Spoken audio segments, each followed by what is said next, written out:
À la une de notre journal, dans l'après-info à 15h30, Volodymyr Zelensky aujourd'hui à Kherson, des images fortes et symboliques du président ukrainien, aux côtés de la population, en liesse depuis sa libération depuis quelques jours et devant un parterre de journalistes internationaux, dont BFM TV. Nous analysons cette image, ce symbole, avec nos experts et nos journalistes en plateau. Le G20 qui se tient à Bali ces jours-ci peut-il permettre de promener un premier jalon vers la paix en Ukraine ? Vladimir Poutine, en tout cas, est un absent remarqué à cette réunion des plus grandes puissances économiques. Vous le voyez, son ministre des Affaires étrangères, Sergueï Lavrov, a été envoyé sur place. C'est une image hautement symbolique du président ukrainien Volodymyr Zelensky qui s'est rendu dans le sud du pays ce matin à Kherson, reprise des mains des Russes il y a quelques jours. Oui, une visite en fait devant près de 200 journalistes du monde entier qui ont eu la surprise de découvrir sur place à l'arrivée le président Zelensky, président qui est revenu sur la liesse de cette population désormais libérée, qui évoquait aussi les exactions possiblement commises là-bas par l'armée russe. Je suis heureux. Je suis heureux. Nous sommes à Kherson. Vous avez vu la réaction de la population? C'est la meilleure réponse. Elle était spontanée. Ces gens attendaient l'armée ukrainienne. Ils attendaient nos soldats. Que dire de plus?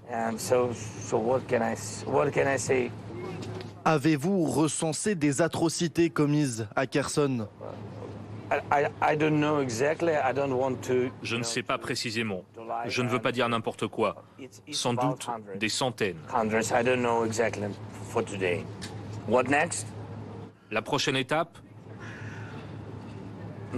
Pas Moscou, c'est sûr. Ça ne nous intéresse pas d'aller conquérir d'autres pays. On veut juste libérer nos territoires. Je ne connais pas la prochaine étape. Et on décrypte cette actualité avec nos invités en plateau et à distance. Bonjour Thierry Arnaud, éditorialiste politique international de BFM TV. Emmanuel Dupuis est avec nous également, président de l'Institut Prospective et Sécurité en Europe. Et nous sommes également à distance avec Cédric Masse, historien militaire, président de l'Institut Action Résilience, et le général Patrick Dutartre, général de l'armée de l'air, ancien leader de la patrouille de France. Pour commencer, tout d'abord, Thierry Arnaud, il y a ces images que l'on voit depuis ce matin, qui ont une portée symbolique très forte du président lui-même qui s'est rendu sur le terrain de Kherson libéré des Russes. Oui, bien sûr, ce sont des images historiques, je pense qu'on peut dire, sans que le terme soit galvaudé en l'occurrence. Si on nous avait dit, il y a ne serait-ce que quelques jours, une dizaine de jours, qu'on serait là le lundi 14 novembre à commenter ces images du président Zelensky à Kherson, ville désormais libérée et sous le contrôle des Ukrainiens, on aurait eu du mal à le croire et à l'appui de ce scepticisme, on aurait eu des arguments solides à avancer. Pour autant, il est là et bien là. Et évidemment, sa présence, elle est très importante à double titre, parce que le côté paradoxal, c'est qu'il célèbre une victoire aujourd'hui, il a raison de le faire, mais qu'au fond, le plus difficile reste à faire pour remporter la victoire ultime. Et cette victoire, elle n'est possible qu'à deux conditions. La première, c'est de continuer à entretenir la flamme, le patriotisme auprès des Ukrainiens. Et c'est la première raison pour laquelle c'était très important qu'il soit là pour chanter l'hymne national avec eux aujourd'hui. Et puis, la deuxième dimension qui, à mon sens, est importante aussi, c'est qu'il dit aussi au reste du monde, et en particulier aux pays occidentaux, qui le soutiennent militairement, politiquement, financièrement. Regardez, ça marche. Ce soutien que vous m'apportez, il est efficace, il fonctionne, il nous permet d'enregistrer des victoires très importantes, et donc il faut continuer. Et c'est pour ces deux raisons-là, au moins, qu'il a eu effectivement raison d'avoir le courage de se rendre sur place aujourd'hui. Alors on va se tourner à présent vers Cédric Masse, qui est historien militaire. C'est vrai qu'on ne peut s'empêcher de faire le parallèle. On a souvent fait le parallèle dans cette guerre avec la Seconde Guerre mondiale, mais là on imagine, on a vu ce week-end effectivement cette population en liesse. C'était un peu la libération de Paris avec l'arrivée de la 2e DB. Et là aujourd'hui c'est un peu le général de Gaulle sur les Champs-Élysées. Oui, alors ça c'est un parallèle bien évidemment avec la France, mais plus globalement les images de libération, la liesse populaire spontanée, il faut insister là-dessus, d'une population qui a été vécue sous l'occupation depuis les premiers jours de l'invasion. Kherson a été prise dans les 48 heures de l'invasion initiale du 24 février. Eh bien, ce sont des choses qui sont très importantes, comme cela vient d'être dit, à l'égard de la communauté internationale et particulièrement des pays occidentaux, pour continuer à maintenir le soutien. Mais il faut faut relever aussi qu'il a prononcé plusieurs fois le mot paix, c'est-à-dire qu'il ne souhaite surtout pas adopter la posture de va-t-en-guerre extrémiste qui prêterait le flanc à des manipulations informationnelles en Europe et dans l'Occident, comme quoi ce seraient les Russes, les pseudo-pacifistes et les Ukrainiens qui seraient les jusqu'au-boutistes. En réalité, ils ne s'opposent pas à la paix dès lors que l'Ukraine se retrouve intégralement libre. Emmanuel Dupuy, dans ces images, on va en revoir certaines qui sont peut-être un peu plus précises. Il y avait beaucoup de drapeaux ukrainiens, forcément, pour mettre en avant ce patriotisme qui était à l'honneur ce matin. Il y avait également des drapeaux européens, parce que c'est important aussi pour Volodymyr Zelensky déjà de remercier, on l'a dit, l'Occident et notamment l'Europe de l'aide apportée dans cette guerre, mais aussi de rappeler la volonté d'intégration de l'Ukraine à l'Europe. Oui, mais Thierry Arnaud l'a rappelé, il s'agit de continuer dans la mobilisation. Elle pourrait être réfrénée, en tout cas ralentie, parce qu'il y a dans certains pays une sorte de sentiment de fatigue par rapport au soutien financier, militaire, peut-être demain humanitaire. Mais aussi il y a une autre symbolique, c'est que le drapeau européen a flotté sur Maïdan au moment de la libération de cette place en 2014. C'est une place de l'indépendance. Et donc il y a aussi la volonté de sanctuariser, de préciser, de faire un peu cette parallèle avec la pastèque qui est un symbole parce que elle est produite dans la région, mais il y a effectivement un message beaucoup plus politique dans la présence de Volodymyr Zelensky. Premièrement, c'est de dire que contrairement à son adversaire, lui a des victoires à célébrer. Et donc, quand il a une victoire à célébrer, il faut y aller pour galvaniser ses troupes, remettre quelques décorations et montrer que ce n'est qu'une victoire militaire, mais que la guerre ne s'arrête pas et qu'il va falloir continuer. Une étape, les efforts vont être évidemment de plus en plus lourds, de plus en plus conséquents, parce que les lance-roquettes fonctionnent. Et c'est d'ailleurs un des éléments déterminants dans la manière dont les Russes vont devoir gérer un nouveau front. On entend de plus en plus qu'une partie des troupes désormais libérées de la rive droite du Dniepr seraient en train de se repositionner vers Donetsk, où il y aurait une offensive ou une contre-offensive. Et donc, d'une certaine manière, le président Volodymyr Zelensky donne un message à l'opinion internationale qui se réunit au G20, continuez à nous soutenir, continuez à nous livrer des armements, et maintenant que la victoire est possible, vous savez comment on peut aller un petit peu plus loin. On va en parler également avec le général Patrick Dutartre, parce qu'on va revoir un petit peu la carte de Kherson pour situer tout ça géographiquement dans la région, parce qu'effectivement, on le voit bien, le Dniepr, ce fleuve qui traverse l'Ukraine, est devenu une nouvelle ligne de démarcation d'une certaine manière, puisque Kherson est juste de l'autre côté du fleuve. Et de l'autre côté de la ville, à quelques kilomètres finalement du président Zelensky, ce matin, il y a les canons russes qui étaient juste là, qui montrent à quel point c'était quand même une part de courage du président d'aller jusque dans cette ville. Oui, effectivement, si c'était à moi que vous posez la question, effectivement, la symbolique est extrêmement forte. La première, c'est que contrairement au président Poutine, le président Zelensky, c'est un véritable chef de guerre. On le voit à plusieurs occasions, et là, la symbole est extrêmement forte. Extrêmement fort, pardon. Il est arrivé très tôt ce matin. Vous observerez qu'il est encore là. En tout cas, il y a encore quelques minutes. Donc, il a pris son temps, il a pris des risques. Mais d'une part, pour remercier ces militaires qui sont là depuis 6 voire 8 mois sur le front. Je vous rappelle que la bataille n'était pas à Kherson, elle était dans les environs de Kherson, et c'était la meilleure chose en fait quelque part que les Russes pouvaient faire, c'est-à-dire de se retirer de cette zone. D'ailleurs, n'oubliez pas que les officiers russes demandaient ça à leur état-major et au président Poutine depuis quelques mois déjà, et que le président Poutine avait refusé. Et manifestement, il a su écouter son chef militaire. Et d'ailleurs, c'était annoncé par différents chefs russes. C'était également pour préserver leurs troupes. Donc là, la bataille, quelque part, va changer un peu d'ordre.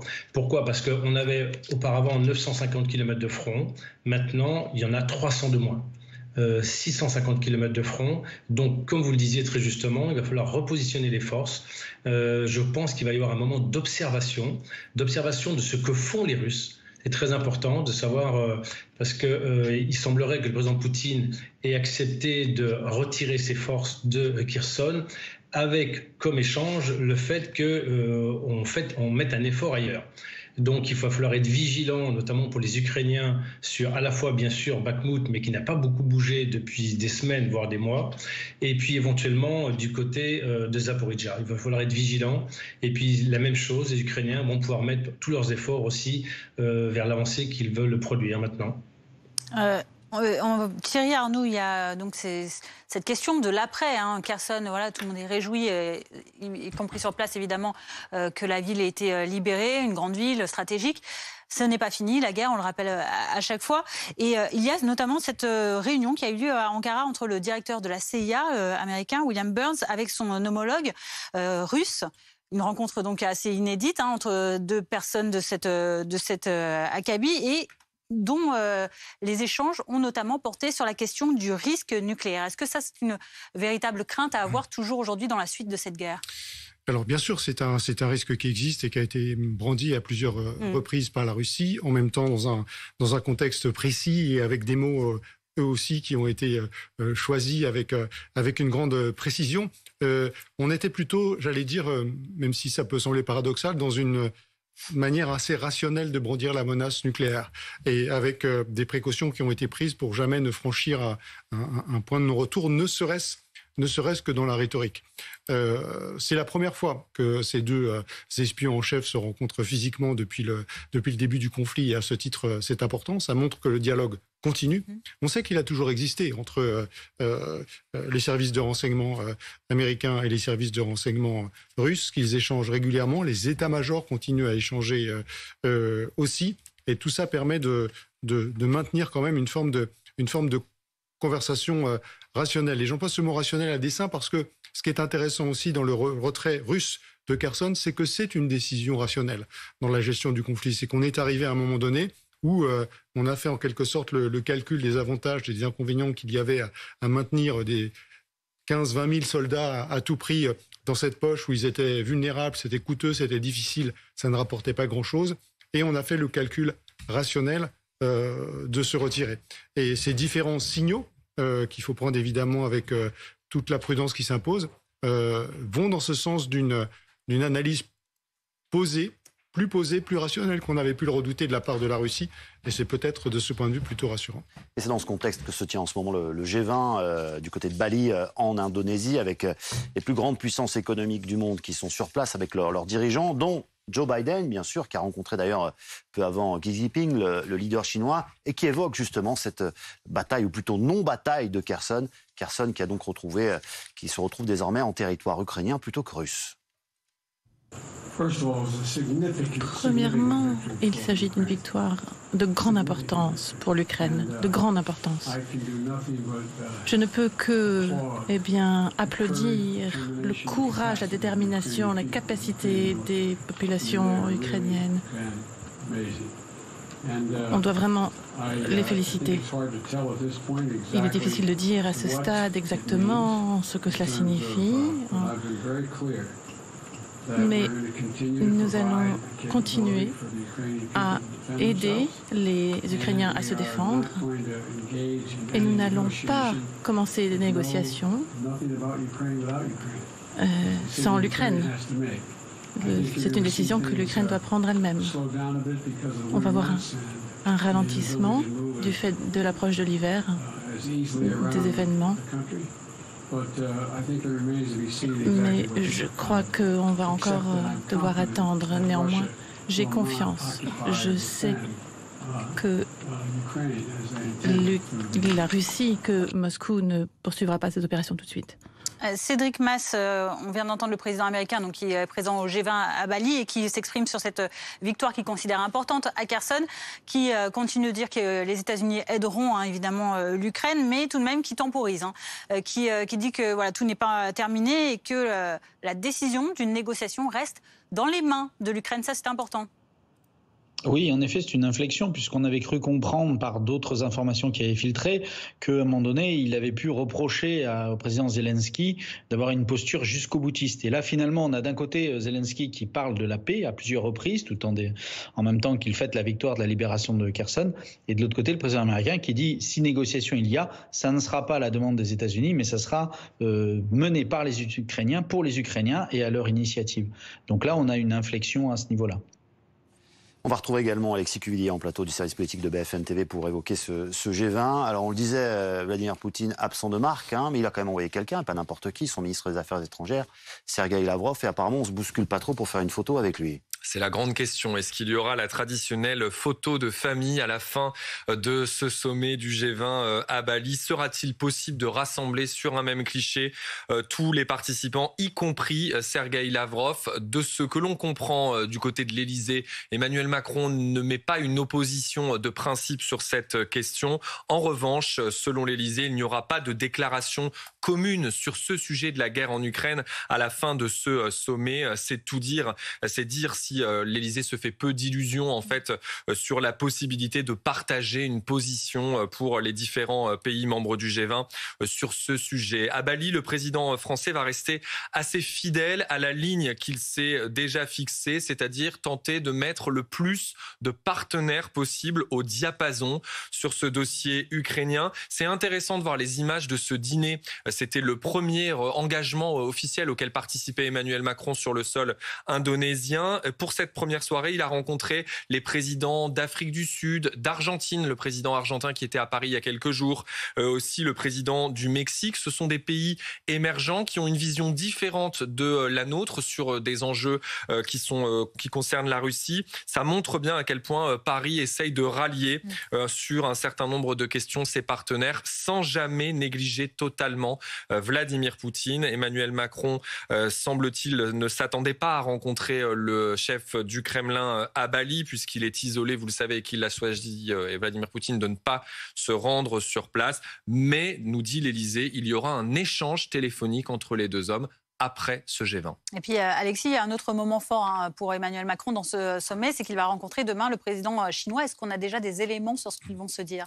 Xi Jinping, qui reste un allié de la Russie, vous le savez, il a rencontré Vladimir Poutine il y a quelques semaines à peine, même si, en effet, Pékin a de sérieuses réserves sur ce conflit en Ukraine dans lequel s'est lancée la Russie il y a 8 mois maintenant. L'Élysée veut essayer de jouer sur cet aspect lors de cet entretien qui aura lieu demain. Ce sera un temps fort de ce voyage du chef de l'État en Asie. L'objectif du président, dit l'Élysée, c'est de faire comprendre à la Chine, mais aussi à l'Inde, que la poursuite de la guerre n'est pas dans l'intérêt de ces deux géants. Ils estiment il faut qu'ils estiment que la stabilité internationale est dans leur intérêt. Emmanuel Macron va donc dire à son homologue chinois que la Chine a intérêt à faire pression sur la Russie.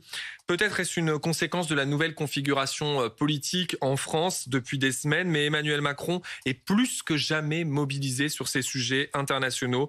Il s'absente de Paris pour une semaine entière, d'abord pour ce G20 qui commence donc officiellement demain. Il y aura ensuite un sommet de l'Asie-Pacifique en Thaïlande, avant un voyage en Tunisie pour Emmanuel Macron, cette fois-ci pour parler de francophonie. Merci Alexis. On en vient maintenant à l'actualité un peu plus proche de nous, en France, notamment du côté de l'Assemblée nationale.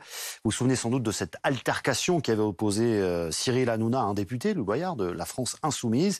Eh bien, on vous retrouve, Loïc Besson, parce que vous êtes à l'Assemblée nationale pour BFM TV. Eh bien, ce député, LFI, a décidé de porter plainte aujourd'hui. Oui, c'était l'objet de cette conférence de presse organisée. Une conférence de presse assez express. Finalement, c'était la principale annonce que voulait faire Louis Boyard, ce dépôt de plainte pour injure publique contre Cyril Hanouna, donc l'animateur de l'émission, mais aussi contre le directeur de publication de la chaîne, après les insultes proférées à son encontre, et ce, à l'antenne en direct. Une séquence jugée dégradante par la présidente de l'Assemblée nationale, Louis Boyard, qui a reçu le soutien de la majorité présidentielle. Yael Braun-Pivet explique que tout le monde devrait s'élever contre ces dérives du débat public. Même son de cloche du côté du porte-parole du gouvernement, c'était sur notre antenne, qui parle de spirale du buzz, qui estime qu'on aime ou pas Louis Boyard, qu'on partage ou pas ses idées. Là n'est pas le sujet. Il est un élu, il a le droit au respect et à la liberté d'expression. Beaucoup moins de... Quelques problèmes techniques avec cette connexion avec Loïc Besson en direct de l'Assemblée nationale. On retrouvera évidemment un peu plus tard avec Simon de Souza pour BFM TV. Tout de suite, la météo. Depuis le temps que je vous annonce la météo avec Gauthier, je fais un peu partie des meubles. Gauthier, fabricant français depuis 60 ans. Propriétaires ou bailleurs, gagnez en confort devant la météo avec Groupe Verlaine. Isolation thermique par l'extérieur avec aide de l'État. Groupeverlaine.com.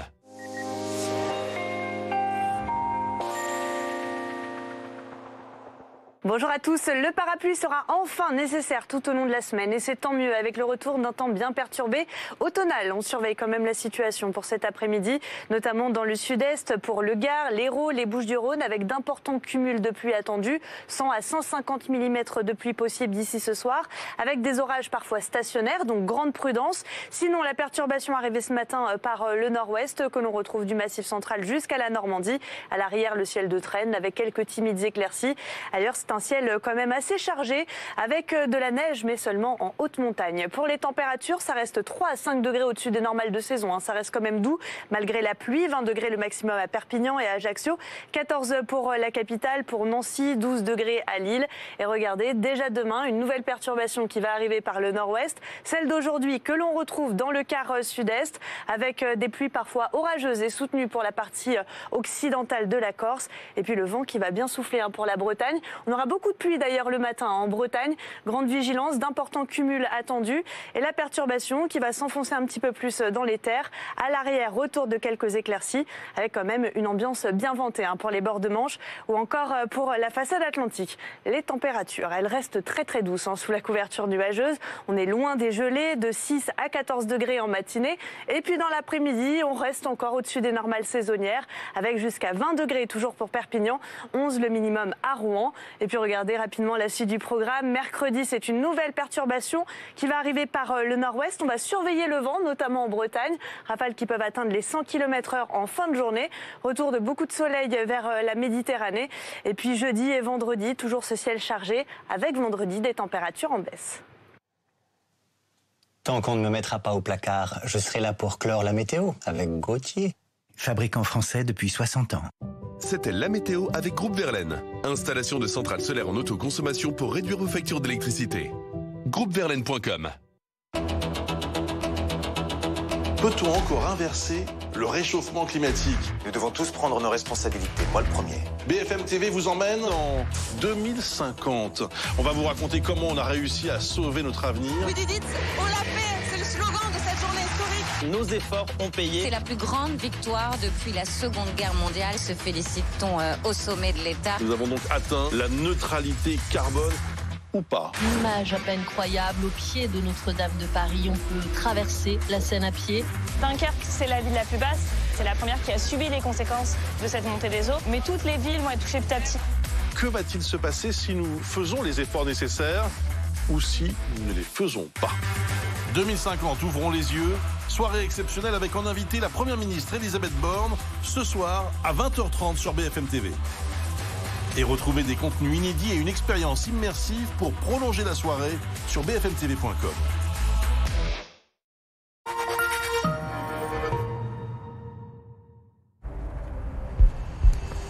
La passion et l'exigence. Pour une expérience de conduite unique. L'excellence du savoir-faire japonais. Nouveau Mazda CX-60, hybride rechargeable. Vous rêvez d'indépendance? Ne vous fâchez pas. Groupe Verlaine installe chez vous un puissant kit photovoltaïque évolutif de 3 kg pour 9 900 €, pose incluse et la batterie de stockage en option. Consultez nos experts sur groupeverlaine.com ou en composant le 3620 et dites Groupe Verlaine. Découvrez l'alliance parfaite d'arômes incomparables, capturés dans chaque capsule L'Or Espresso Aluminium. L'Or, sans doute le meilleur café du monde. Recyclez vos capsules en aluminium, L'Or Espresso. Plus d'informations sur l'or.fr. Vos cheveux ont tendance à tomber? Découvrez le shampoing anti-chute Luxéol. Enrichi en extrait de kératine, il diminue la chute de cheveux de 42%. Une formule cliniquement prouvée. Le shampoing anti-chute, disponible en pharmacie et sur luxéol.com. À découvrir parmi la gamme shampoing Luxéol. Vous avez le choix. Vous pouvez garder les vêtements que vous ne portez pas, ou faire le bonheur de quelqu'un.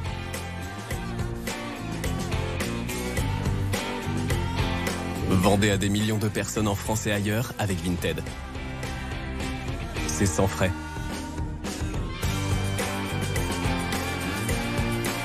Téléchargez Vinted. Vous ne le portez pas? Vendez-le. Avec Vérissure, la sécurité c'est chez vous, mais aussi pour votre entreprise. Découvrez Vérissure Pro, l'alarme conçue spécialement pour les commerçants et petites entreprises, avec caméra connectée 24h/24, bouton panique et appel aux forces de l'ordre.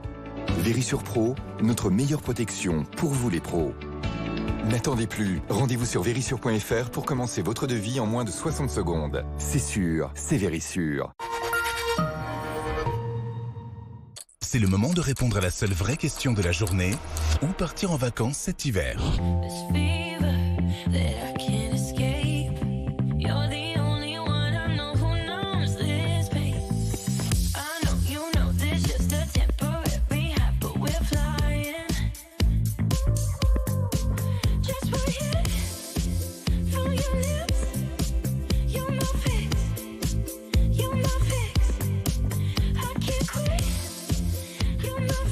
La montagne, ça vous gagne. On n'imagine pas tout ce qu'il y a dans un morceau de comté.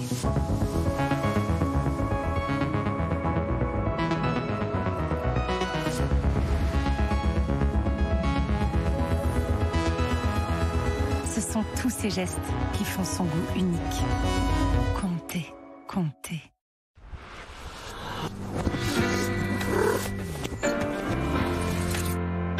Son premier job ?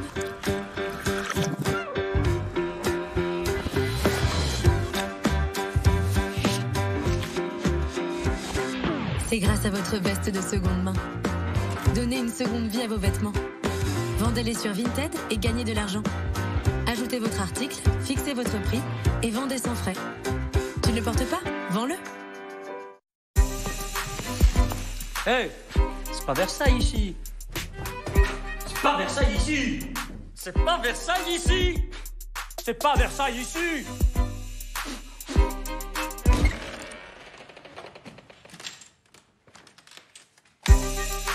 Wow, c'est pas Versailles ici.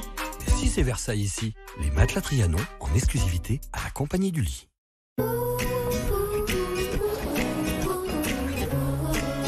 Don't worry. Be Duster. Don't worry, be Duster. Nouveau Dacia Duster, le SUV à l'aise sur toutes les routes. Et toujours à partir de 6 € par jour, soit 180 € par mois, avec 4 ans d'entretien inclus. Don't worry, be Duster. La nouvelle gamme est disponible à la commande dans le réseau Dacia.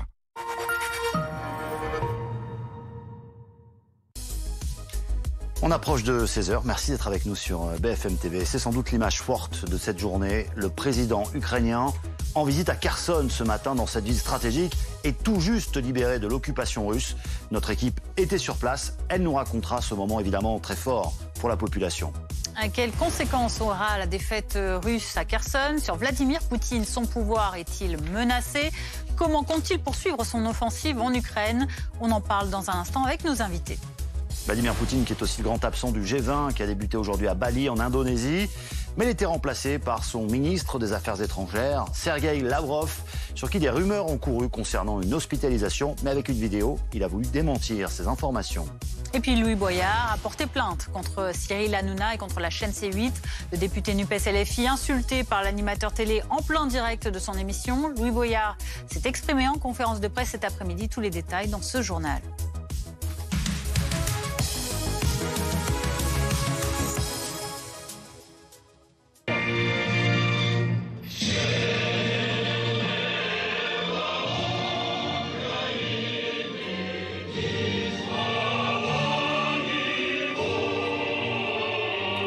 Le président Zelensky, la main sur le cœur, qui entonne l'hymne national ukrainien en plein centre de Kherson, cette ville à peine libérée de l'occupation russe.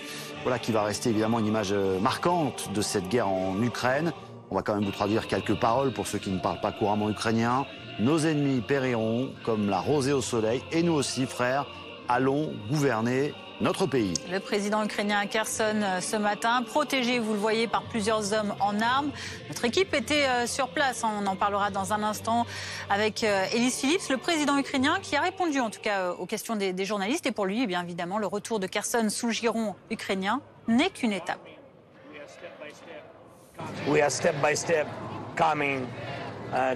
Petit à petit, nous revenons dans notre pays, dans les territoires occupés.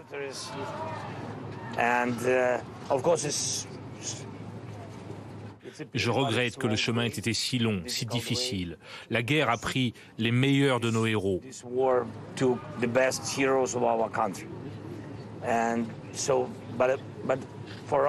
Pour nous, il est très clair que nous ne croyons pas à ce que disent les Russes. Ils sont en train de duper le monde entier. Nous continuons à avancer, nous sommes prêts pour la paix, mais pour nous, la paix, c'est dans toute l'Ukraine, sur l'ensemble du territoire. Et notre équipe, nos envoyés spéciaux à Kherson, ont vécu cette séquence avec la population et ont découvert, assez médusés, en fait, que le président ukrainien était sur place déjà dans cette ville. Évidemment, son agenda n'avait pas été communiqué pour d'évidentes raisons de sécurité. Je vous propose de retrouver par téléphone Élise Phillips. On est arrivé ce matin avec Sébastien Savoie et Andriy Maliouk, notre fixeur à Kherson, aux alentours de 10h. Et juste après qu'on soit arrivé, le président ukrainien Volodymyr Zelensky est arrivé à son tour. On ne s'attendait absolument pas à ce qu'il vienne à Kherson aujourd'hui. Mais en fait, la plupart du temps que Volodymyr Zelensky se déplace, ses déplacements sont gardés secrets jusqu'au dernier moment pour des raisons de sécurité. Donc le président ukrainien est arrivé. Il a commencé par saluer les forces armées qui étaient présentes dans Kherson à ce moment-là. Il y a ensuite eu 1 minute de silence, puis l'hymne ukrainien a été entonné et puis Volodymyr Zelensky est arrivé devant nous, les journalistes, la presse, pour répondre à quelques questions. Il a rappelé à quel point la libération de Kherson était une victoire importante pour l'Ukraine. Il a aussi tenu à remercier les pays occidentaux qui soutiennent, qui aident financièrement l'Ukraine depuis le début du conflit. Juste après, donc ça a duré une vingtaine de minutes, et juste après, Volodymyr Zelensky est allé à la rencontre des habitants de Kherson parce que il y avait pas mal de monde sur cette place de la Libération qui attendait de pouvoir saluer le président ukrainien. Il a fait un mini bain de foule, puis il est reparti assez rapidement en convoi militaire. Donc en tout, le président ukrainien est resté 45 minutes à Kherson aujourd'hui. C'était une visite à laquelle évidemment on ne s'attendait pas, mais il a tenu à être là aujourd'hui pour rappeler encore une fois l'importance de la libération de Kherson et puis soutenir tous ces habitants aussi, leur témoigner à quel point l'Ukraine était à leur côté. Et on parle de cette libération de Kherson et donc de la présence surtout du président Zelensky ce matin sur place avec nos invités. Bonjour colonel Michel Goya, consultant en défense BFM TV. Nous sommes toujours avec Thierry Arnaud également, éditorialiste politique international BFM TV, ainsi qu'avec Carole Grimaud, spécialiste de géopolitique de la Russie. Colonel Goya, tout d'abord, on a vu donc ce chef des armées qui est venu au contact de sa population libérée à Kherson, accompagné, on l'a vu, de beaucoup d'hommes en armes. Il en a distingué un certain nombre ce matin. C'est un moment historique. Oui, bien sûr. Alors, c'était assez prévisible. On pouvait imaginer que pour marquer l'événement, pour accentuer encore l'ampleur de la victoire, Zelensky allait venir sur place, au moins symboliquement. Et voilà. Et donc, c'était une visite qui était assez attendue, une visite qui est malgré tout assez risquée, bien sûr. On est à quelques kilomètres des lignes russes et tout est possible. On aurait pu imaginer des frappes au même moment. Alors bien évidemment, tout maximum de sécurité a été mis en place autour de cette visite et en premier lieu le secret évidemment sur ce déplacement.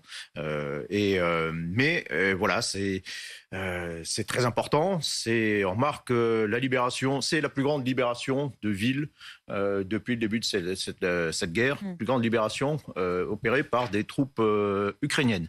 C'est la plus grande ville, voilà, tout simplement, qui a été reconquise et avec c'est doublement, je dirais, important dans la mesure où cette même ville avait été considérée comme une capitale d'une province russe à peine 41 jours plus tôt, quoi. Et donc, lors de ce pseudo-référendum, on amplifie encore l'effet politique de cette victoire qui est une grande victoire, quoi qu'en dise, quoi qu'essaie de dire tout le narratif russe, qui essaie bien évidemment d'atténuer les effets de la chose en le présentant comme une simple correction militaire, en fait, simple manœuvre militaire, puis un simple repli, alors qu'en fait non, c'est véritablement une grande victoire. Et justement, à ce propos, on va se tourner vers Carole Grimaud, qui est spécialiste de la géopolitique, mais également de la Russie. Surtout, on imagine que ça doit être quand même une forme de blessure d'orgueil pour les Russes, et surtout pour Vladimir Poutine, qui lui joue sans doute les chefs de guerre depuis le Kremlin, mais qui se déplace assez peu vers ses troupes, voire pas du tout. Oui, c'est une blessure qui est très grande pour l'équipe au Kremlin, mais également pour la population russe qui ne comprend pas ce repli tout simplement. Donc la victoire ukrainienne est bien évidemment atténuée. On parle de regroupement, on parle de reprise de Kherson à un moment, que ceci n'est qu'une pause. Donc voilà, tout cet enrobage finalement de la réalité pour faire mieux accepter cette défaite qui est une grande défaite aussi pour les politiques et pour Vladimir Poutine, qui a choisi le silence pour l'instant. On n'a pas entendu de déclaration publique de Vladimir Poutine, qui se trouve dans une situation très compliquée, très fragile. C'est une nouvelle défaite, la troisième, après Kiev, le Kharkiv, et puis la ville d'Izium aussi, qui avait été libérée par les forces ukrainiennes. Donc une nouvelle défaite, un nouveau repli, mais qui ne semble pas amener finalement des négociations possibles. On voit que la Russie a toujours l'intention de continuer et les combats dans le Donbass continuent toujours. Donc il n'y a pas de trêve, ou il n'y aurait pas de pause dans cette guerre.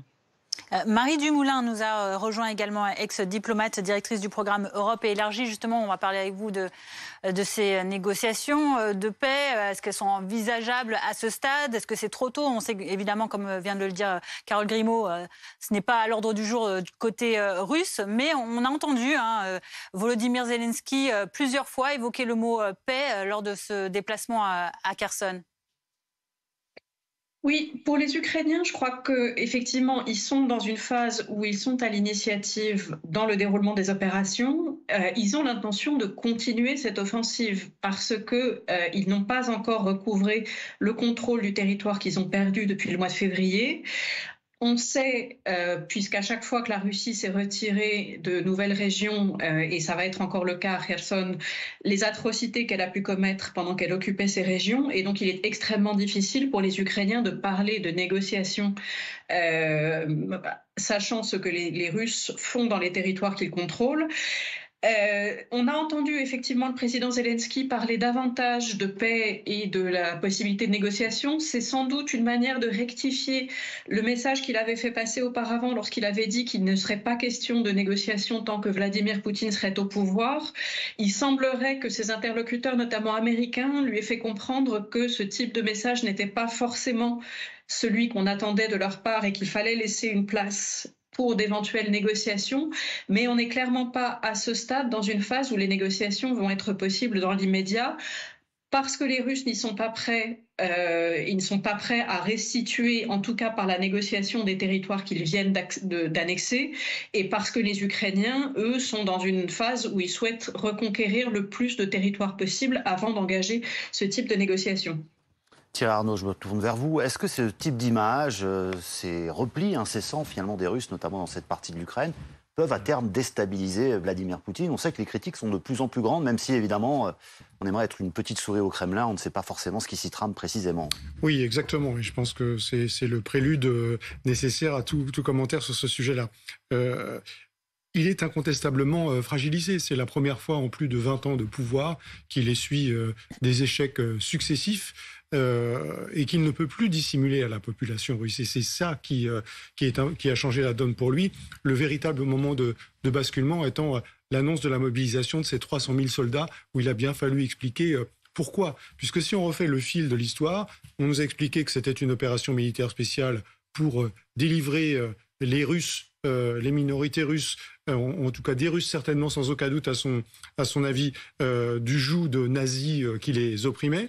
Ensuite, on nous a expliqué que tout ce qui se passait sur le terrain et qui était de nature à interroger sur l'efficacité de l'opération russe, tout ça c'était du baratin occidental, que tout se passait comme prévu, que tout allait très bien. Et puis petit à petit, il a fallu reconnaître des échecs, reconnaître des reculs, annoncer cette mobilisation et aller jusqu'à opérer ce repli, ce retrait spectaculaire de Kherson. Donc le récit qui est fait désormais à Moscou consiste à dire on n'est plus en guerre contre l'Ukraine, on est en guerre par procuration contre l'ensemble de l'OTAN. La raison pour laquelle on est obligé de reculer et on se retrouve en difficulté, c'est que ce n'est pas à l'Ukraine qu'on fait la guerre, c'est en réalité à l'OTAN qui est soutenue en particulier par les États-Unis. Voilà l'histoire qu'on raconte aujourd'hui, mais c'est une histoire qui intègre désormais le fait que, effectivement, la Russie est repoussée, la Russie est en difficulté, et une armée qui se replie, sauf à ce que ce soit un repli tactique, casculé, mais manifestement ce n'est pas le cas en l'espèce. Une armée qui se replie, une armée qui reconnaît son infériorité. La Russie en difficulté, et Vladimir Poutine avec elle, évidemment, et c'est peut-être la raison pour laquelle ce président de plus en plus isolé est le grand absent d'un autre grand rendez-vous aujourd'hui, qui a commencé à Bali en Indonésie, le G20. Le président russe n'y est pas, il n'y participe pas. En revanche, il est suppléé par un représentant de la Russie. Oui, la Russie qui est représentée sur place par Sergueï Lavrov, ministre des Affaires étrangères, qui a dû être brièvement hospitalisé, si on en croit en tout cas les autorités indonésienne qui accueille ce sommet sur place. Mathieu Kouache est à Bali pour BFM TV. Il nous donne quelques détails parce qu'on a vu Sergueï Lavrov assurer par la suite que tout allait bien. C'est une rumeur qui a quand même provoqué pas mal d'agitation ici à Bali. C'est d'abord l'agence américaine Associated Press qui a affirmé que Sergueï Lavrov avait été emmené à l'hôpital pour des problèmes cardiaques en citant plusieurs sources médicales et des sources officielles indonésiennes. Et puis quelques minutes plus tard, démenti de Moscou et une vidéo est publiée par la porte-parole de Sergueï Lavrov. On y voit le ministre des Affaires étrangères russe, 72 ans, sur la terrasse d'un hôtel en tenue très détendue, affirmait en substance que tout va bien et surtout que les journalistes occidentaux racontent n'importe quoi. Alors difficile pour le moment de savoir ce qui s'est exactement passé, mais si cette possible hospitalisation a fait autant de bruit ici, eh bien c'est parce que la présence de Lavrov à la place de Poutine ici à Bali est centrale, notamment sur le rôle qu'il aura sur le communiqué final de ce G20. Oui, et ce G20, justement, il va être l'occasion pour tous les dirigeants qui sont réunis de parler de dossiers brûlants, dont celui de l'Ukraine. Mathieu, la France tente toujours d'y trouver un rôle à jouer pour une solution à ce conflit.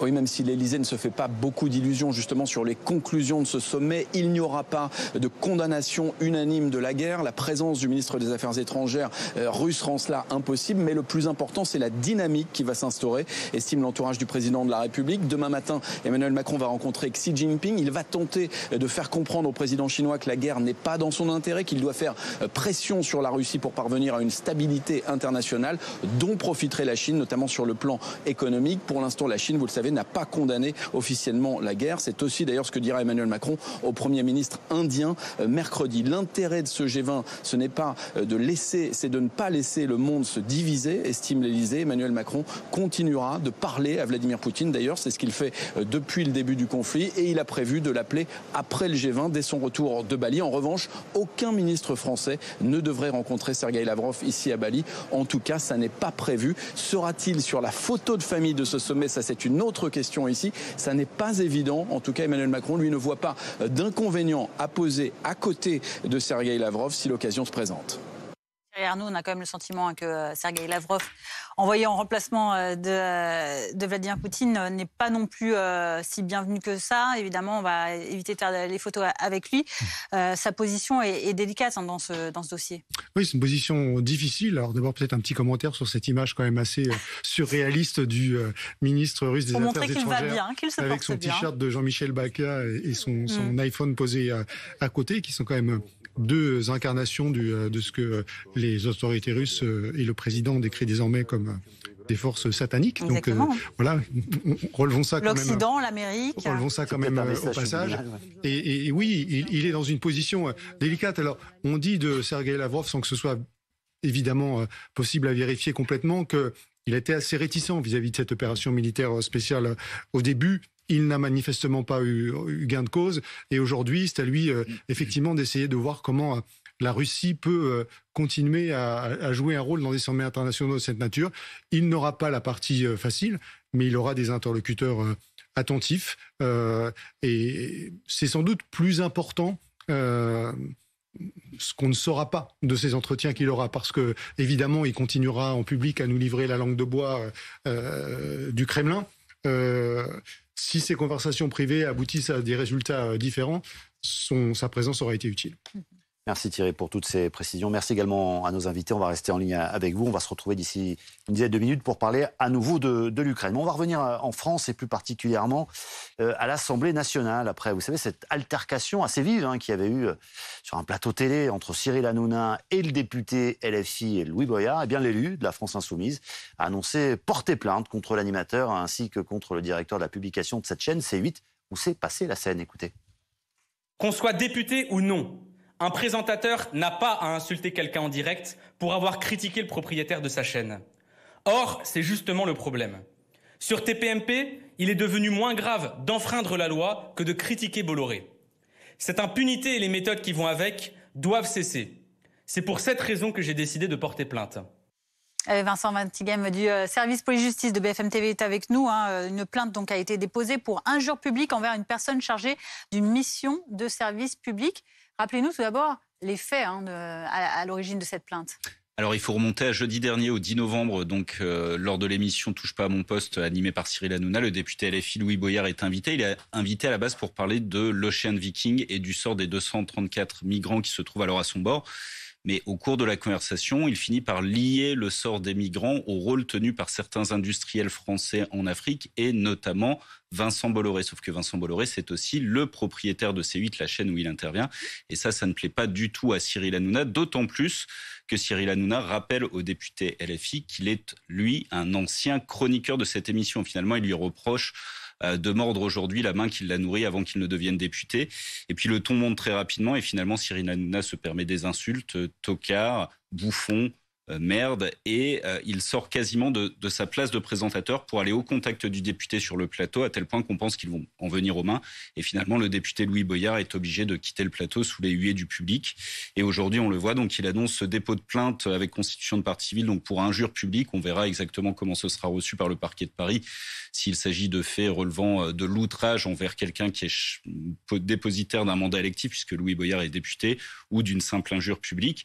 Et puis, au-delà de cette question, il propose aussi deux choses. C'est la première chose, une commission d'enquête parlementaire sur le rôle tenu par Vincent Bolloré et la façon dont finalement cet industriel est accusé de se servir des médias pour sa propre politique. Et puis quelque chose qui peut sembler anecdotique mais qui n'est pas dénué d'intérêt, c'est qu'il demande à Cyril Hanouna, avec qui il a eu maille à partir la semaine dernière, de consacrer l'une de ses émissions à Vincent Bolloré, justement pour aller au fond des choses. On ne doute pas que la réponse va intervenir à 19h10 ce soir en direct, puisque Cyril Hanouna risque de lui répondre durant sa propre émission. Voilà, ça fera sans doute beaucoup d'audience. C'est sans doute aussi peut-être conçu pour ça. Merci Vincent de nous avoir apporté toutes ces précisions. On va parler de quoi maintenant ? Oui, de l'écho, bien sûr, de l'écho, notamment de cette grève qui perturbe les laboratoires d'analyse. Le courant passe avec votre programme grâce au nouveau Skoda Enyaq Coupé i-Vie, 100% électrique.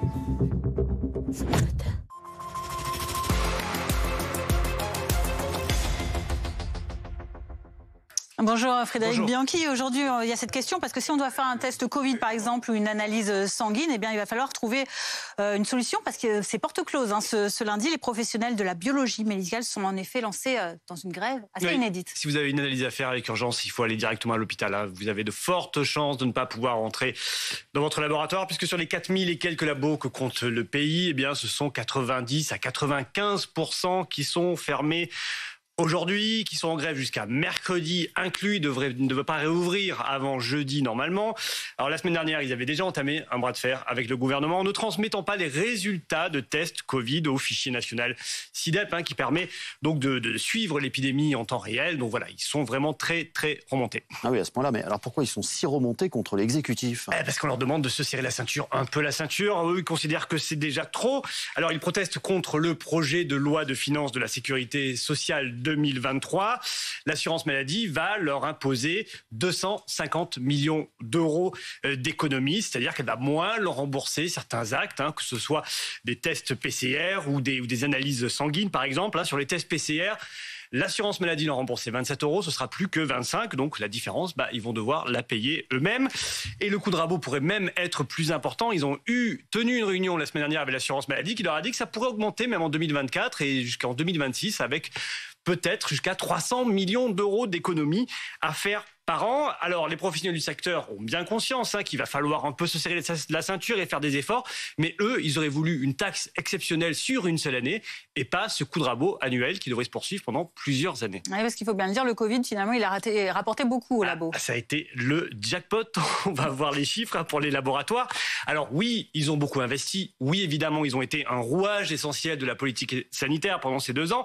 Mais ils ne l'ont pas fait, vous allez voir, bénévolement. Le chiffre d'affaires de l'ensemble des laboratoires en France, c'était 5 milliards d'euros en 2019. C'est bien monté en 2020, ça a explosé en 2021. Plus de 9 milliards d'euros de chiffre d'affaires en 2 ans. Il n'y a pas beaucoup de secteurs qui ont connu un tel taux de croissance durant la période de Covid, plus 84% d'activité. Alors, ce chiffre d'affaires a été très rentable. Le taux de rentabilité, ce sont les données du gouvernement, est passé de 16 à 30% entre 2019 et 2021. Voilà, ça fait beaucoup d'argent et grâce notamment à de l'argent public. On rappelle que quand même l'assurance maladie, la sécurité sociale a financé l'ensemble des tests Covid durant 2 ans. Plus de 7 milliards d'euros ont été donnés. Alors, les laboratoires se retrouvent aujourd'hui un petit peu dans la peau des banques après la crise des subprimes. On leur avait prêté beaucoup d'argent, leur avait donné beaucoup d'argent. Eh bien, maintenant, ils doivent rembourser cet effort de guerre qui passe pas très bien. Merci Frédéric. Merci. C'était votre programme avec le nouveau Skoda Enyaq Coupé i-Vie 100% électrique. Événement. BFM TV et vous. BFM TV fait son tour de France et part à votre rencontre. Toute l'année, les journalistes de BFM TV s'invitent chez vous pour répondre à toutes vos questions. Rendez-vous à Lille, vendredi à 16h. Venez échanger avec Christophe Delay et Adeline François sur les coulisses de leur métier avec la participation d'Adrien Lanois. Contactez-nous par mail sur communication@bfmtv.fr.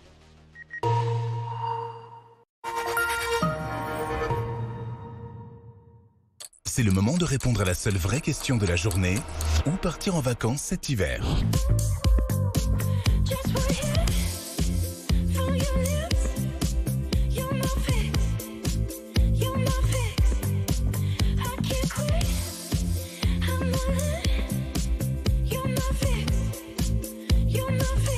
La montagne, ça vous gagne. Alors, vous vous sentez comment avec vos nouveaux appareils? Waouh, j'entends parfaitement. Et je vous rappelle que vous avez moins 40%. Quoi, vous dites? Vous avez moins 40% chez Optical Center. Ah mais oui, alors j'ai bien entendu. Et vous avez d'autres bonnes nouvelles? En plus, on vous offre une paire de lunettes à votre vue. Mais ça marche super bien, j'entends des choses fantastiques. Et ça marche aussi avec les verres progressifs. C'est dingue, ça s'arrête jamais ce truc. Non, alors qu'est-ce qu'on fait? On les choisit, ces lunettes? Ici. Maintenant, vous m'êtes très sympathique. C'est réciproque. Avec l'offre audition, vos appareils auditifs sont à moins 40% et on vous offre une paire de lunettes à votre vue, même en progressif. Optical Center, optique et audition. Dispositifs médicaux.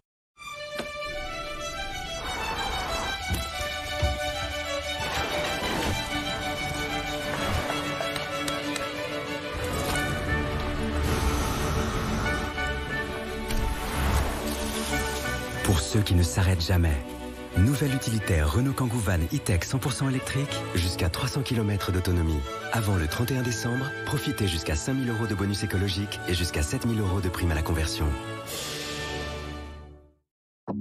On lui dit qu'elle est bonne à rien, et comme elle est petite, elle le croit. Elle ose pas lever le doigt même si elle connaît la réponse.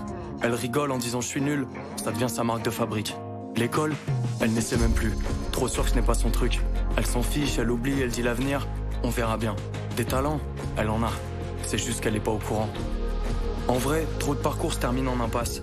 Aidons les jeunes à trouver de nouvelles voies professionnelles.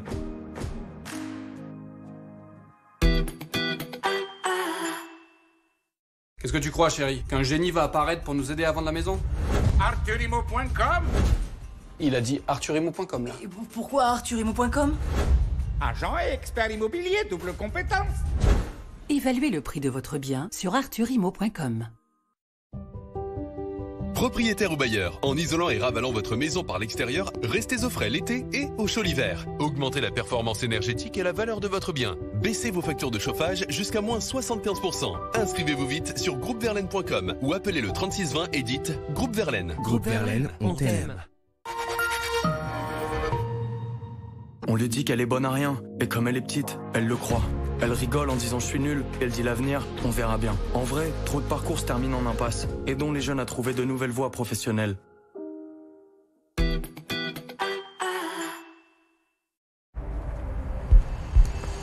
La passion et l'exigence.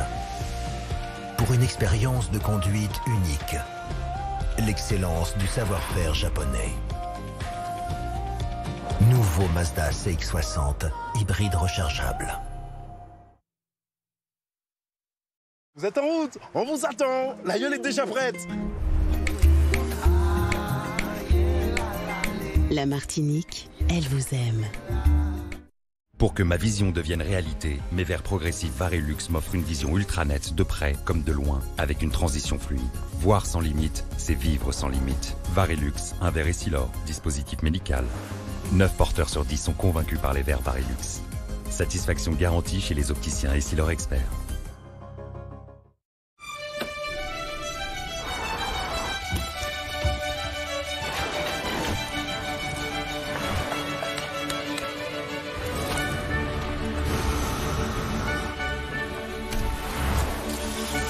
Pour ceux qui ne s'arrêtent jamais.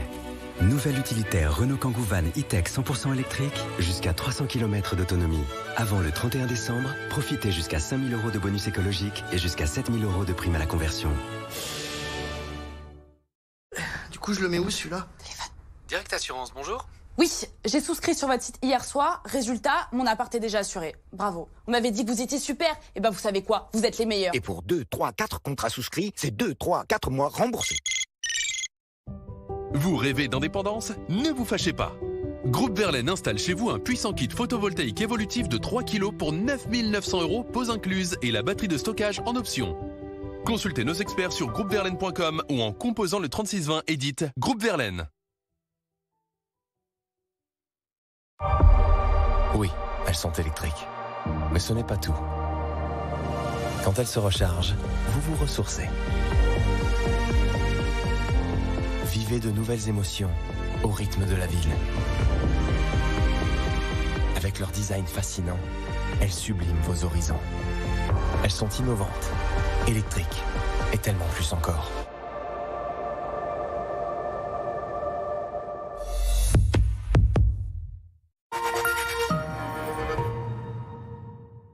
Depuis le temps que je vous annonce la météo avec Gauthier, je fais un peu partie des meubles. Gauthier, fabricant français depuis 60 ans. Propriétaire ou bailleur, gagnez en confort devant la météo avec Groupe Verlaine. Isolation thermique par l'extérieur avec aide de l'État. Groupeverlaine.com.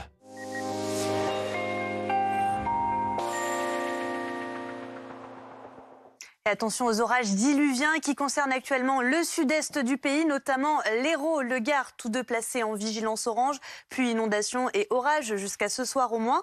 D'importants cumuls, c'est sous surveillance, localement 180 mm de pluie et puis de très fortes rafales de vent jusqu'à 100 km/h.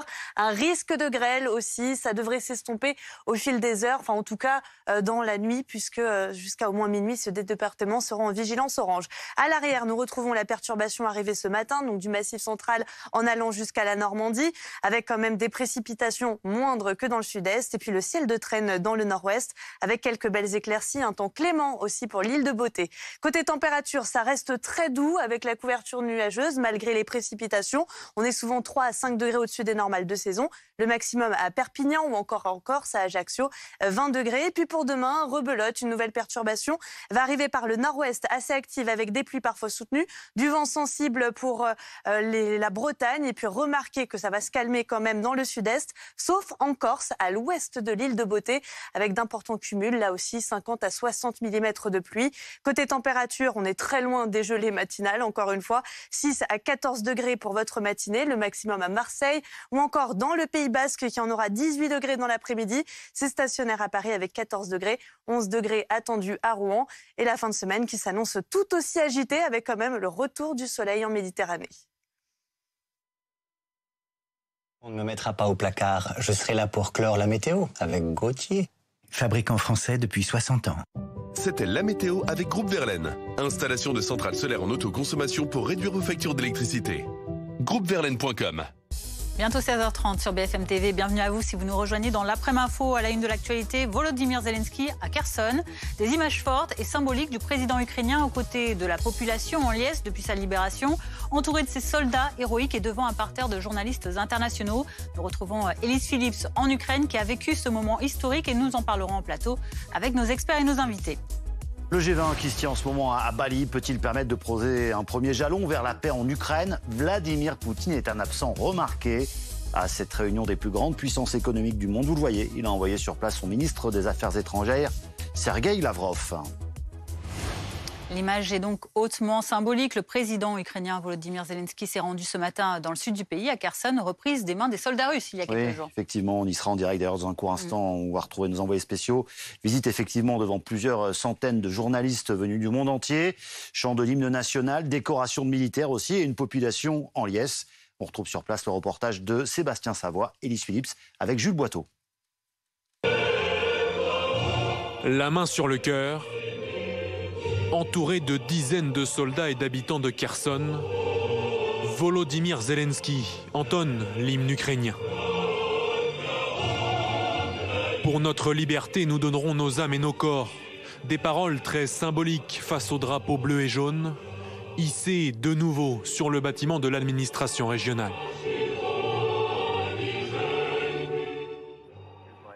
Le président ukrainien a voulu une visite surprise dans cette ville clé du Sud, reprise aux Russes 3 jours plus tôt. Entouré de gardes du corps lourdement armés, il est apparu en tenue militaire, sans casque ni gilet pare-balles. Une manière de montrer que la ville est sécurisée. Après avoir salué les soldats, Volodymyr Zelensky est allé à la rencontre d'une foule de gens compacts, venus apercevoir leur leader.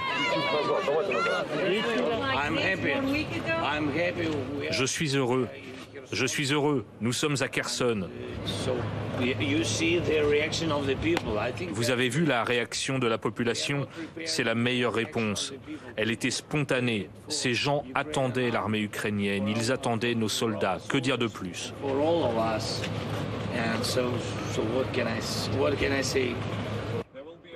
Toute la matinée, dans les rues de Kherson, une devise.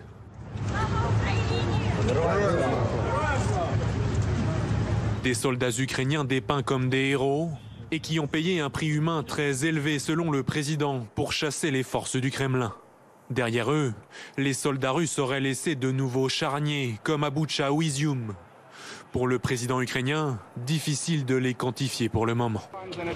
Avez-vous recensé des atrocités commises à Kherson? Je ne sais pas précisément. Je ne veux pas dire n'importe quoi. Sans doute des centaines.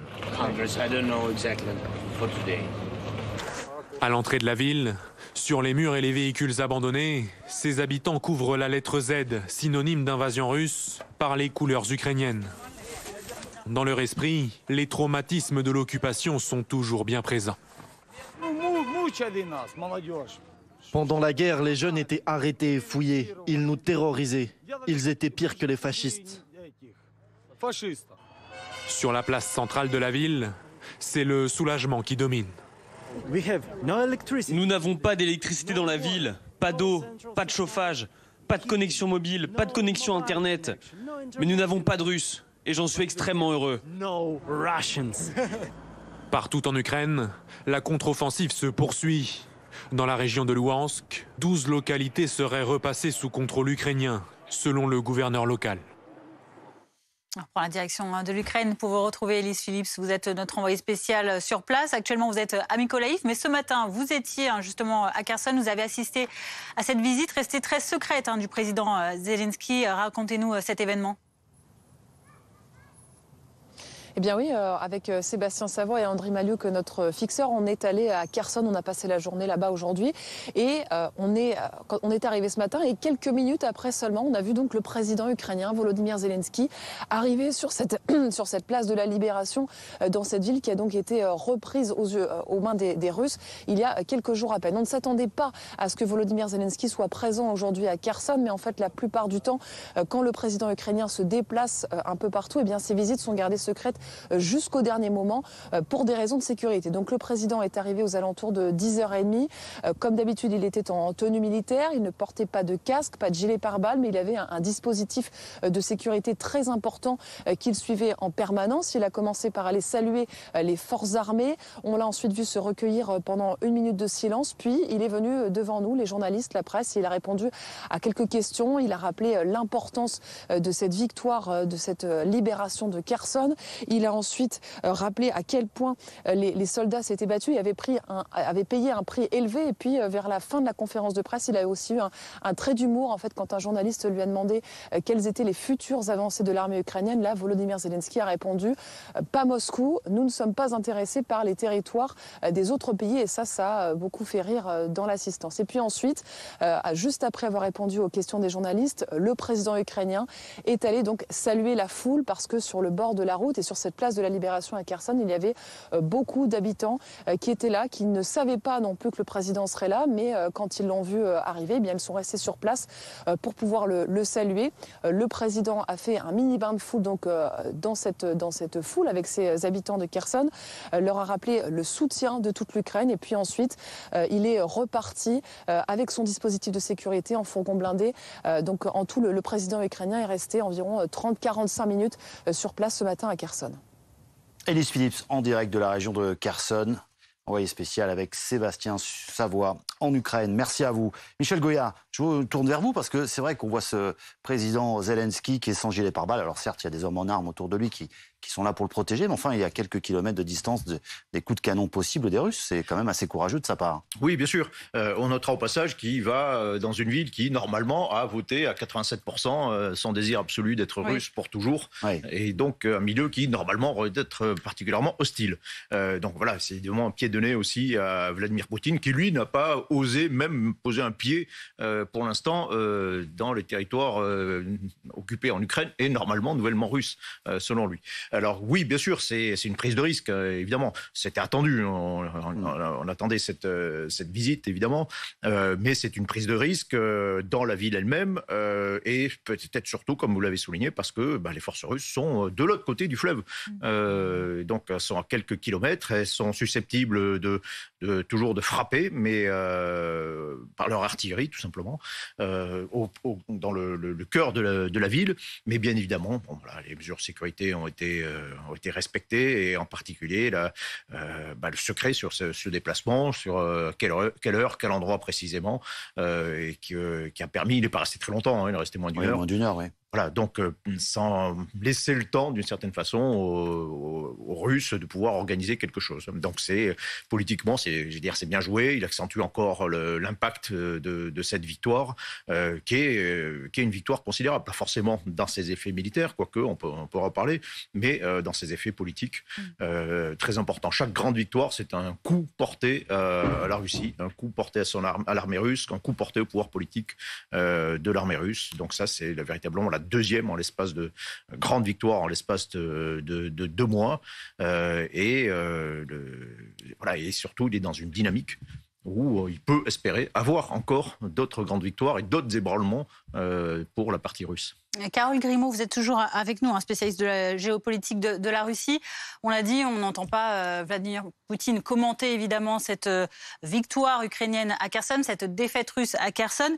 Le président Volodymyr Zelensky à Kherson, lui, est revenu sur cette notion de l'état de droit. C'est précieux pour lui.